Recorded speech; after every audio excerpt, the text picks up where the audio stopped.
A'udhu billahi minash shaitanir rajim. Bismillahir Rahmanir Rahim. Assalamu alaikum wa rahmatullahi wa barakatuhu. Welcome you all. Inshallah, we'll continue our lesson. We are doing Surah As-Safat. In this surah, we're going to cover about how Ibrahim al-Islam conveyed the message. So this here talking about Tawheed, oneness of Allah subhanahu wa ta'ala is so important. So how he conveyed the message, ayah number 89-90. Ibrahim al-Islam, he didn't go to the place they were going for the festival. He would remain and he wanted to do something about the, those idols. So he said, I would stay. So he said, I'm not well in ayah number 89 and said, indeed, I am about to be ill. Alhamdulillah. Excuse me. Nahmaduhu nusalli ala rasulihil kareem amma ba'd. And said, indeed, I am about to be ill. Like, he said, this is, because this is what people would do. He didn't actually mean it. So they turned away from him, departing. Then he turned to their gods and said, do you not eat? And number 91 and 92, what is wrong with you that you do not speak? And he turned upon them, blow with his right hand. He started breaking them, yani. And then later on, the people came towards him hastening. He said, do you worship that which you yourself carve, while Allah created you and that which you do? So here he is conveying the message, oneness of Allah subhanahu wa ta'ala, and what the people's behavior would be. They said, construct for him a furnace, a huge fire, throw him into the burning fire, because he break the idols, all the, and he put the axe in the bigger idol one, and they intended for him a plan, but we made them the most debased. This is a power of Allah subhanahu wa ta'ala. And so what happened in ayah number 99, وَقَالَ إِنِّي ذَاهِبٌ إِلَىٰ رَبِّي سَيَهْدِينِ. And then he said, indeed, I will go to where I am ordered by my Lord. Means I am going to my Lord, he will guide me. So because this is the ulama says that Ibrahim al-Islam was the first person to make hijrah, to migrate for the sake of Allah, to move away from the place which he wasn't able to worship Allah subhanahu wa ta'ala. So he left to go somewhere else. So Sarah al-Islam and Lut al-Islam, they left their people, and Ibrahim al-Islam made dua also. Ayah number 100, he made dua. Rabbi habli minas solihin. My Lord, grant me a child from among the righteous. He is asking for a righteous child. So here we see those who don't have children, they can make dua, because Ibrahim al-Islam made dua and Allah answered his dua.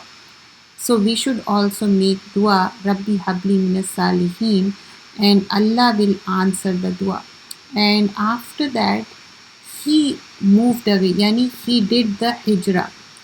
So in this we see, meaning they intended for him a plan, but we made them most debased, meaning their plan failed. They couldn't burn to Ibrahim al-Islam, they couldn't harm him because Allah protected him.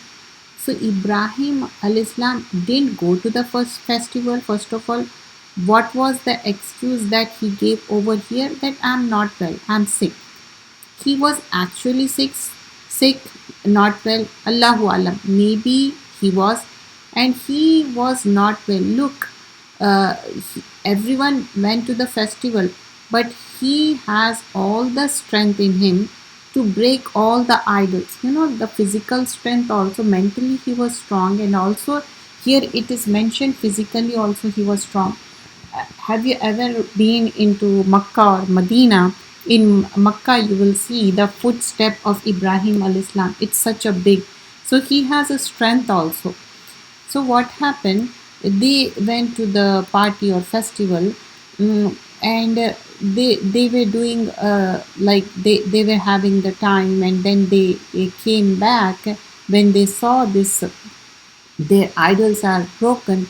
They were getting angry, and after that he did the hijrah. He went away from there, and then he made the dua, qala inni zahibun ila rabbi sayahdin. Ibrahim alayhi salam said, indeed I will go to where I am ordered by my Lord. Inni zahibun ila rabbi. But they tried to burn him, it didn't work. So they said, okay, leave or else you will be killed. So he had to leave. But when he leaves, he says, I'm going to my Lord. As like, they try to throw him in the fire. Even his own father, his own family, you could say, and he also tried to do this. So prophets of Allah, they underwent such great trials and tests in their lives, loss and pain and hardship. But look at how every prophet of Allah converted the negative in his life into something so positive. Like, they tried to burn him, they tried to do so much wrong to him, but he turned that thing in a positive manner. He said, I'm going to my Rabb, I'm not alone. Like Ibn Taymiyyah, when people said that they are planning to kill you or they are planning to expel you, you are going to be expelled from the city. He said, what can my enemies do to me? If they kill me, that would be shahada. If they expel me, I will get to travel, and if they imprison me, I will have a privacy, and that is all I want. Because for a believer, remember that a believer enjoys the time that he is alone. He enjoys those moments when he is all alone. Why? Because then he can really talk to Allah subhanahu wa ta'ala, reflect on himself, really connect with Allah subhanahu wa ta'ala. But what happened with us many times is that we find more comfort in talking to people rather than talking to Allah subhanahu wa ta'ala. Malik bin Dinar said, whoever does not find delight in the speech of Allah and instead finds it in the speech of people, then surely his knowledge has taken a plunge. His heart has become blind. His life has become wasted. Who? The person who does not find a delight in the speech of Allah subhanahu wa ta'ala. What is the speech of Allah? Quran. He doesn't find delight in those moments of the loneliness with Allah, but rather he always craving company of the people, socialization, and this means that the heart has become blind and the life is getting wasted, isn't it? So we have to check ourselves. What are we doing? Are we getting close to Allah, or are we getting close to the people? So that's what we are talking about. And then he made the dua, Rabbi Habli Minas Salihin. See, the prophets, when they are mentioned, their dua are also mentioned. And this really shows us that more than anything, what we need to do is tawakkul Allah, trust on Allah subhanahu wa ta'ala, and ask Allah for what we need. Just fix our attention to Allah and say, Ya Allah, I want this. I want it from you. Be firm, istiqamat. My Lord, grant me a child from among the righteous. He didn't say, I just want a child. Any child. I'm desperate. Anything. No, he says a righteous child.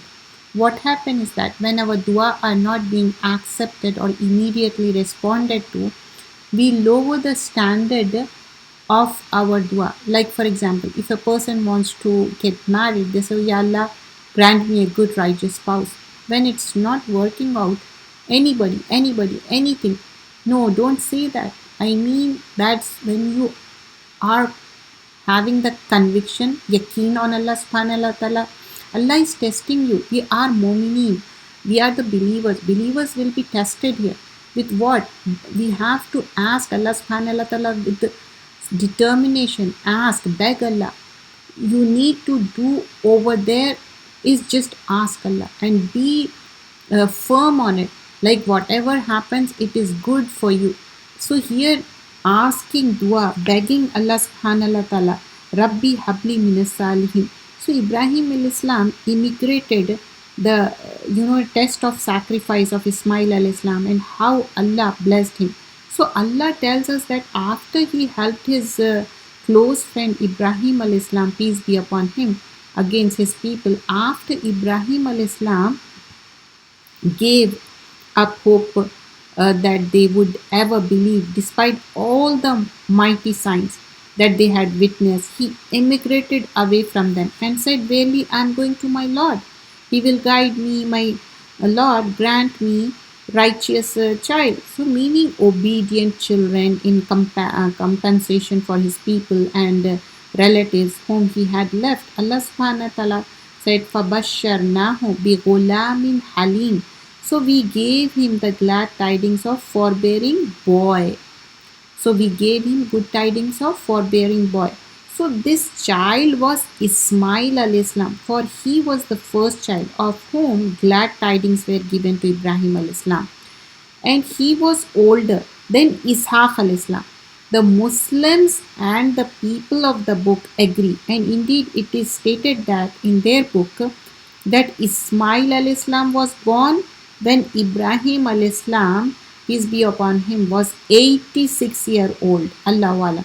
And Ishaq alayhi salam was born when Ibrahim alayhi salam was 99 years old. According to their book, Allah commanded Ibrahim alayhi salam to sacrifice his own son. In another text, it says his firstborn son.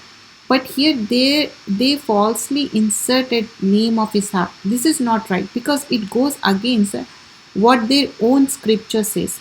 So they inserted the name of Ishaq because he is their ancestor, while Ismail is the ancestor of the Arabs. So they were jealous of them. So they added this idea and changed the meaning of phrase only son to mean the only son who is with you, because Ismail alayhi salam had been taken with his mother to Makkah.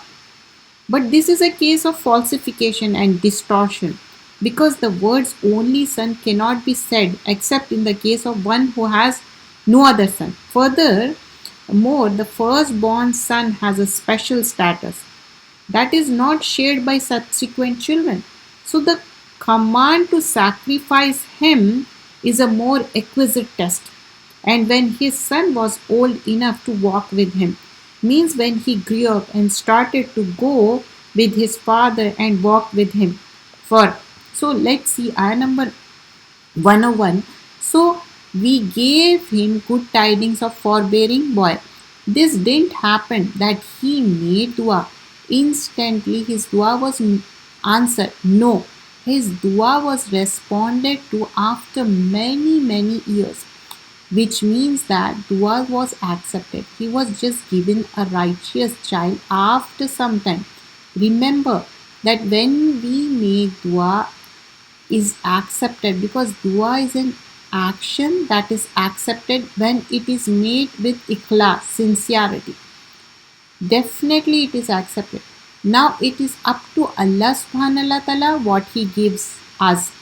When, how much, that is his decision. So never ever stop making dua for what you want. Increase in making dua, and look at the quality Ismail alayhi salam that's given here. Ghulamin Halim, boy that would be tolerant, forbearing, calm, composed, patient, understanding. And this is a big deal because generally who is calm and quiet? So generally, we usually see in females, right, girls. But when they are different story completely. But as they grow older, who is it that learns to really control themselves?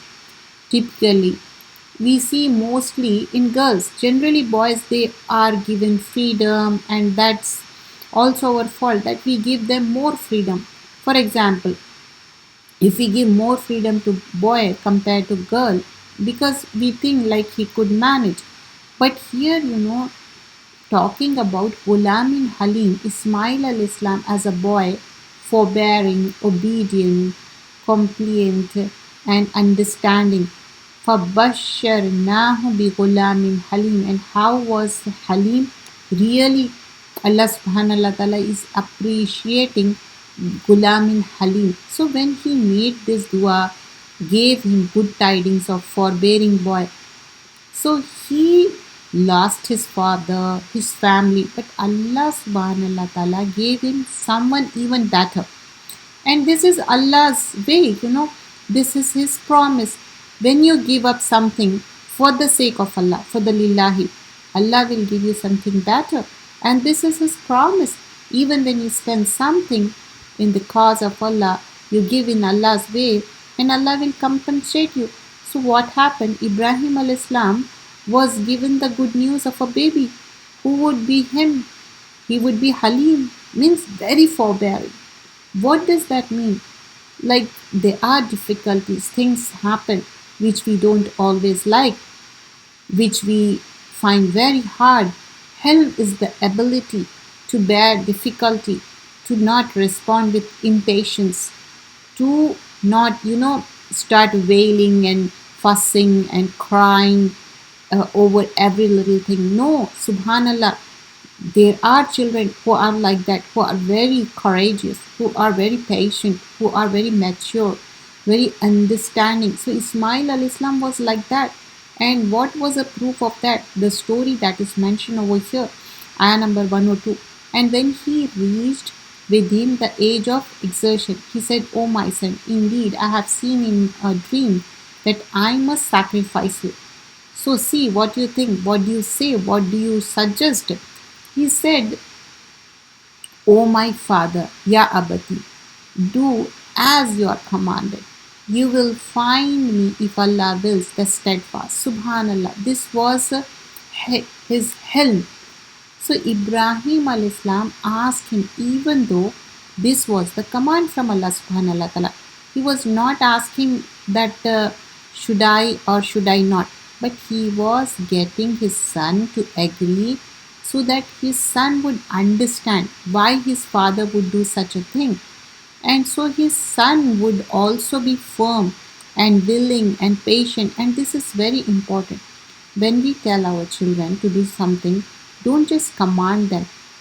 Don't just tell them that you have to do this because I said so. No. Tell them the reason that Allah is the one who has commanded. Get them to agree so that they are also willing, so that they are also rewarded. And look at the response of Ismail al-Islam. If Allah wills, you will find me patient. So why does he say, if Allah wills? Because nothing is possible without the will of Allah. And saying, inshallah, is a way of seeking the help of Allah. But we see, inshallah, when we don't want to do something, we need to change that and look at the thing. We are using in a different manner, inshallah.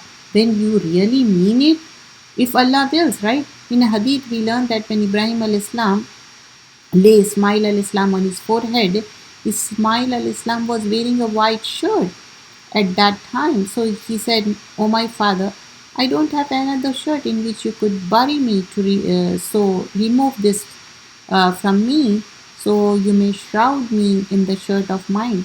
So Ibrahim al-Islam reached forward to remove the shirt. When he was called out from behind, "O Ibrahim, you have fulfilled your dream." When he looked back, there was a white, big-horned, big-eyed sheep that was standing over there. So can you imagine? He was ready to sacrifice his own son, but Allah subhanahu wa ta'ala made the things easy. So when he reached with him and the age of exertion, meaning Ismail al-Islam grew up and he was still a boy who could run around, he had some physical strength. So perhaps he was 13 years of age. He said, "Oh my son, indeed I have seen in a dream that I must sacrifice you. So see what you think." So the dream of the prophets are revelation, command from Allah. So in it, he was being commanded to sacrifice Ismail al-Islam. So he asked his son, "What do you think?" This is also something, very important. Let's not forget. Let's not order our children. Ask them. Before making the decision, let them also decide.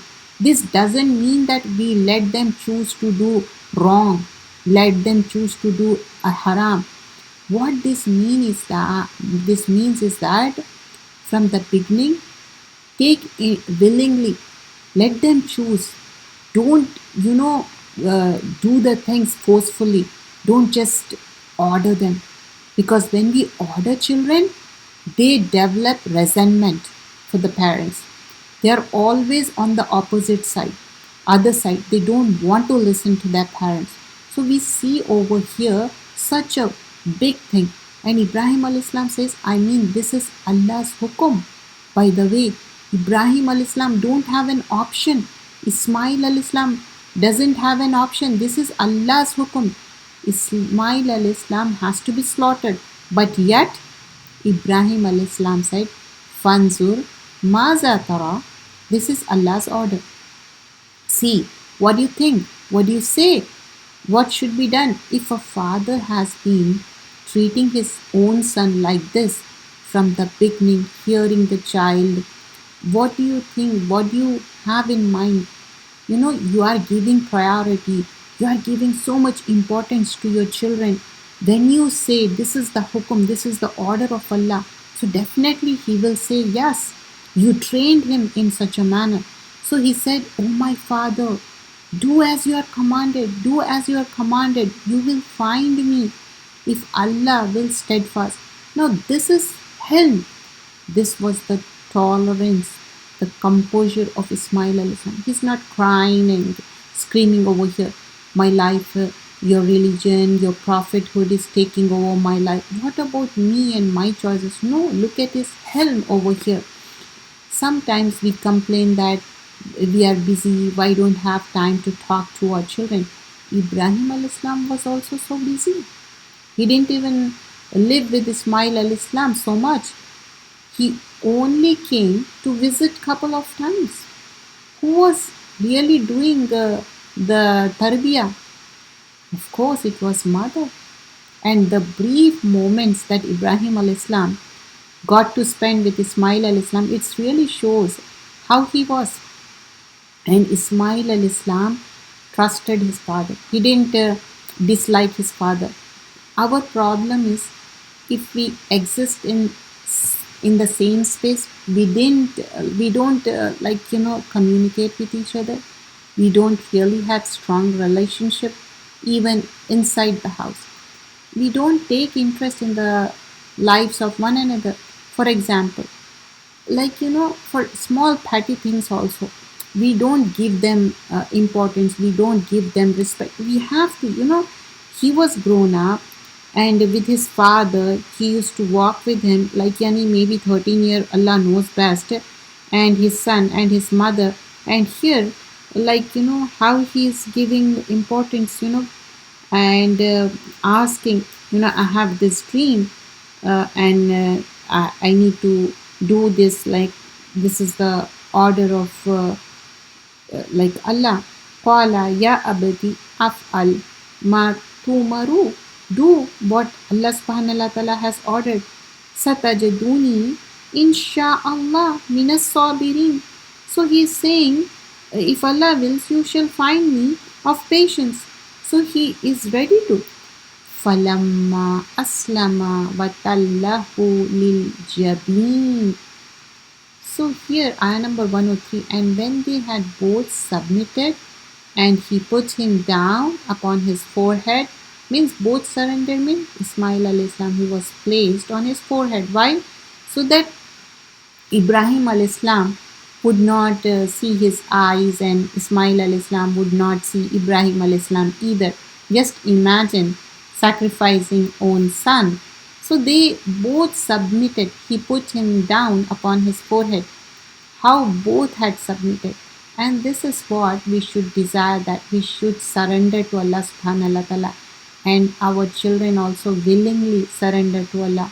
But this is only possible when they know who Allah is, not that they are obeying out of fear of Allah. So instill in your children the fear of Allah, the love for Allah, the willingness to obey Allah. And this is possible even in little children. Don't underestimate them. So we have to train them.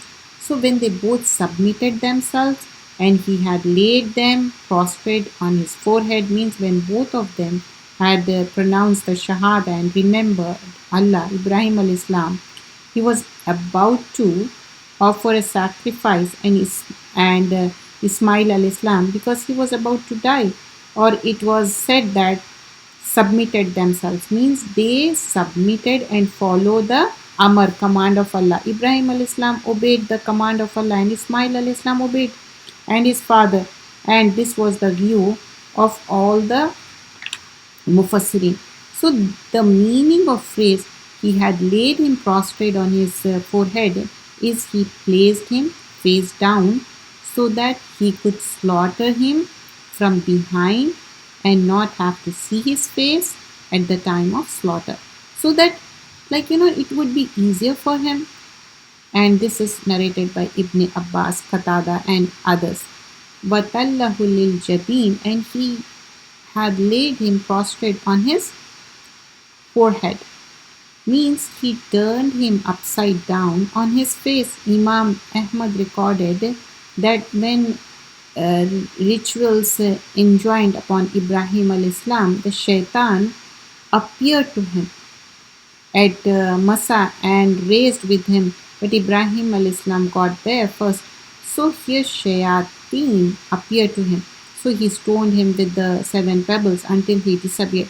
Then he appeared at Jamara al-Wusta and he stoned him with 7 pebbles. Then he had laid prostrate on his face. Ismail al-Islam was wearing a white shirt, what I mentioned before, and they removed the shirt to have the shroud. So Ibrahim al-Islam turned and saw a fine horn white ram, and this was placed, and this was test for the Ibrahim al-Islam and the Ismail al-Islam. We call to him, O Ibrahim, you have fulfilled the vision. Indeed, we thus reward the doer of good. Indeed, this was the clear trial, no doubt about it, and we ransom him with a great sacrifice, and we left for him favorable mention among the later generation. So this was the test from Allah subhanahu wa ta'ala. So falamma aslama wa tallahu lil jabin, when they had both submitted, he put him down and upon his forehead, yani Ibrahim and Ismail al Islam. And so Allah tested them. We call to him, O Ibrahim, you have fulfilled the vision. Indeed, we thus rewarded the doer of good. So in Hadith we learn that Ibrahim al-Islam lay Ismail al-Islam on his forehead, and Ismail al-Islam was wearing a white shirt, and he removed that, and that was safe for the for the kafan, for the shroud. So Ibrahim reached forward to remove the shirt, and finally ram was placed instead of his own son. Inna haza lahu al-bala'ul mubin. Indeed, this was a clear trial. There's no doubt about this. This was a test for Ibrahim al-Islam. This was a huge test for him. And وَفَدَيْنَاهُ بِذَبْحٍ azim, and we ransomed him with a great sacrifice. And we left for him favorable mention among later generation.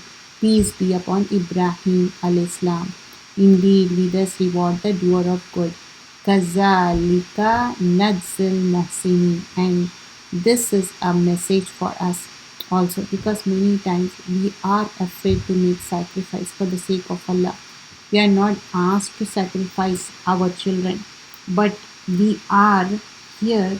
Allah subhanahu wa ta'ala is saying how the muhsinin are. How they are muhsinin? Because they are doer of good. This is mentioned for years and years. And still we remember Ibrahim al-Islam sacrificed the people who do good. For example, Imam Bukhari. It's been years, but still we remember. So that is the Kazalika Nadzil Muhsinin, the doer of good is remembered. So on the basis of this ayah and the story, some of the scholars have stated that it is valid for a ruling to be abrogated before anyone is able to act upon. Some of the Mutazaliya, the evidence of this, because command of Ibrahim al-Islam to sacrifice his son, then he abrogated that. pointed out that ransom, the purpose of his command had been primarily to reward his close friend Ibrahim al-Islam. Ibrahim al-Islam was tested, his patience, his sacrifice, and inna haza lahu you know how Allah subhanahu wa ta'ala tested, meaning it was a clearly a test, and how he was rewarding the people who do good. Means this is the people who are doing good, they are being tested.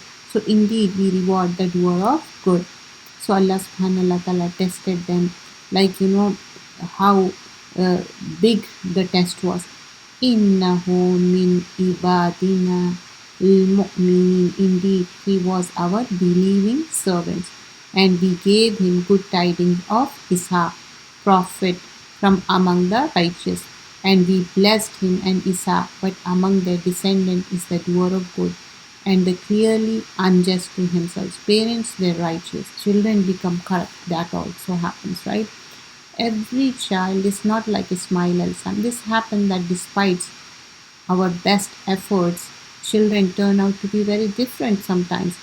That is also by the will of Allah.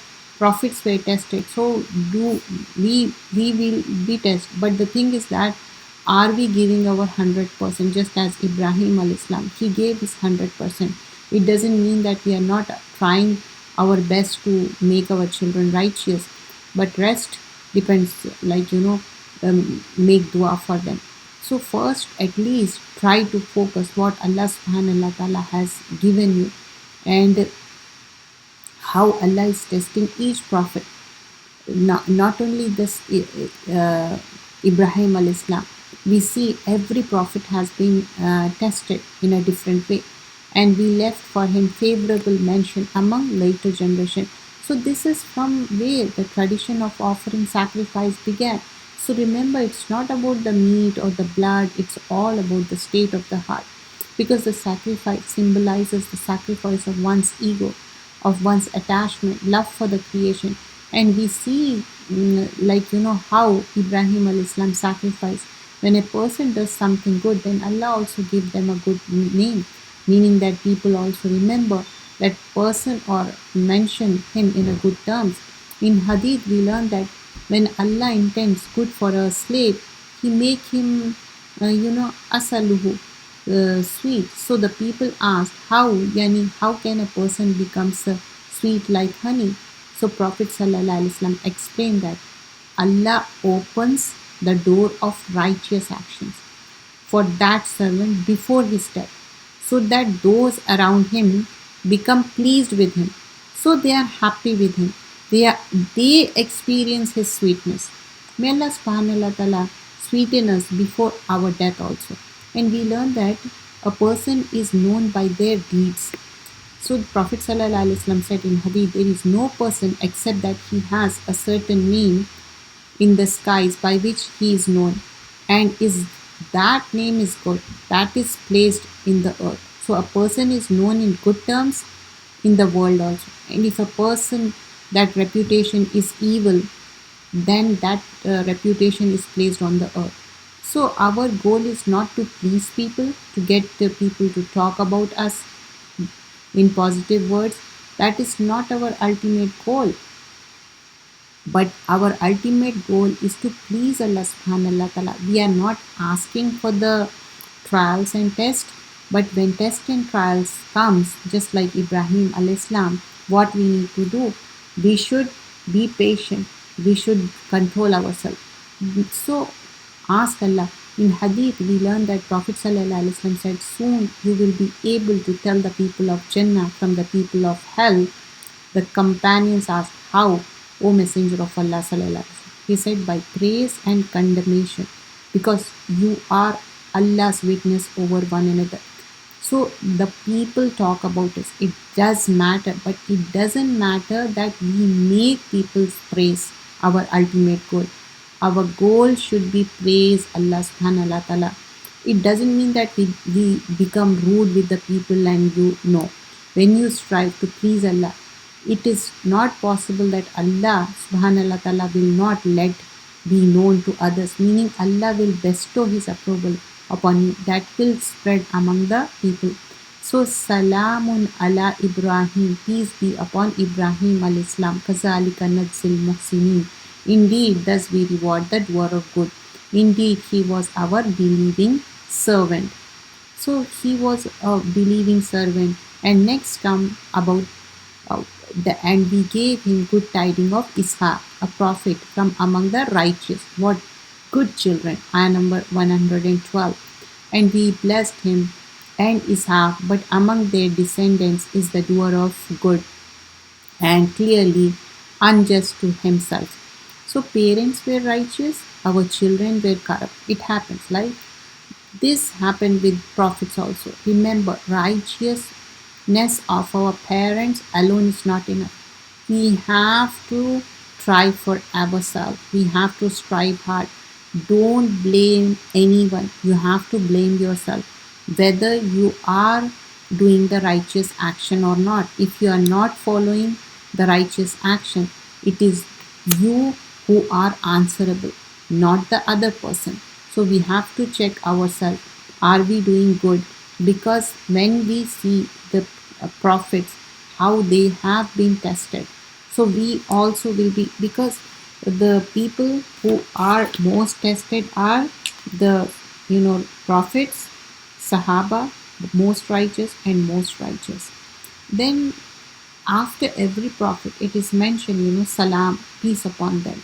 So here also it is mentioned, peace upon them. We gave him glad tidings of Ishaq, a prophet from the righteous, having a given good tidings of the one who was to be sacrificed. He was Ismail al-Islam. Immediately follow that with the mention of glad tidings. So, and his brother Ishaq. This is also mentioned in Surah Al-Hud, Surah number 11, ayah number 71, and also Surah Al-Hijr, Surah number 15, and ayah number 53 to 55. Prophet means from him there will come a righteous prophet. We blessed him and Ishaq, and of their progeny are some that do right and some that plainly wrong themselves. It was said, Nuh al-Islam come down from the ship with the peace from us and the blessing from you and on the people with you, but people to whom we shall grant their pleasure for time, but in the end a painful torment. So we'll keep it till here, till ayah number 113, because from 114 it starts about Musa al-Islam and Harun al-Islam. They are, that is mentioned. Inshallah, we'll continue our class next. In the next class, we'll continue. Inshallah. Jazakallah khairan kaseera. Subhanakallahumma bihamdika. Nashhadu an la ilaha